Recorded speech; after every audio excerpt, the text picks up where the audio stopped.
सैफवर हल्ला करणाऱ्या आरोपीनं 1 कोटींची मागणी केली होती अशी माहिती आता समोर येतेय। सैफ अली खान जखमी झाला आणि त्यानंतर आरोपी पळून जाण्यात यशस्वी ठरला। जेव्हा हा आरोपी सैफ अली खानच्या घरात शिरला तेव्हा एका मोलकरणीच्या अंगावरती त्याने शस्त्र ठेवून 1 कोटींची मागणी सैफ अली खानकडे केली आणि त्यानंतर या दोघांमध्ये झटापट झाली आणि त्यानंतर या आरोपीनं सैफ अली खानवरती वार केले।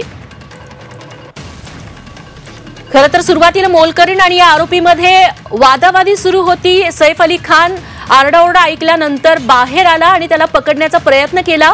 या दरम्यान आरोपीनं सैफवर हल्ला केला आणि तो जखमी झाला। सैफ अली खानला जखमी केल्यानंतर आरोपी तिथून पळून गेला। तेव्हा सैफ अली खानने आरोपीकडे 1 कोटींची मागणी केली अशी माहिती आता समोर येतेय। मोलकरणीवर धारदार शस्त्र ठेवून त्यानं 1 कोटींची मागणी केलेली होती।